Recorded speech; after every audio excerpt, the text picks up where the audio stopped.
When people ask me, should I charge or shouldn't I charge, I tell them, what has God called you to do? When we began, God told me clearly, I'll read books by Kenneth Hagin. I'll just pray, Lord, confirm to me, am I to charge? And then I'm on my way to camp for Holy Ghost service. And then a friend of mine is listening to Bishop Edipo. He didn't know that I've prayed about this one. And then during the journey, Bishop Edipo said, not for prize, not for reward. Not for prize. You know how I thought, not for prize, not for reward. I mean, how couldn't you know that's the Lord? And then I go to a family worship meeting and praying. The one of God says, no, God has put grace on you. You will not ask for a penny. So God said to me, you won't charge, but I'll put you on my payroll. And I know what it is to be on God's payroll. Dr. Nenche invited me to share at the Music Ministers Conference. And every time I share this, I get into trouble with fellow established music ministers. So Dr. Nenche said, come and share with us your revelation behind not charging. So I wrote 10 reasons why I don't charge. It's on YouTube. So I read it out. And after the meeting, some group of music ministers gathered in the church.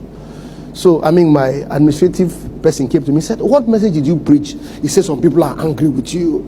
I said, no, I never, and like Dunsi said, I never teach it as a blanket rule. So is this whole model is, what has God called you to do? So the argument some of my colleagues say is, but we have a group of people who don't charge, and the presence of God is as heavy as it is. I said, that's not the issue. That's not the issue, whether their presence is stronger or not. Is that what is God using you to do? For me, he told me he would take me to nations, that as I play over them, the nations will be open, the heavens will be open nations. I was in Orlando, Florida to minister for William McDowell. And God has kept his word when he said, don't charge. What is happening in my ministry can only be the hand of God.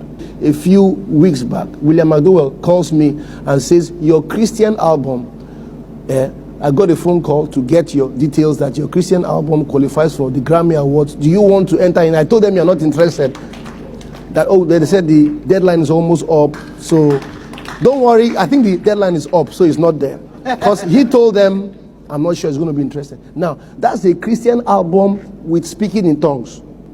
Because what many of us do is, let's take Jesus out so that it will be relevant. Okay, so it will cross the boundary. But so that's what God says. He says, if you will walk with me, and I've seen God use us in some coded things we can't share in public.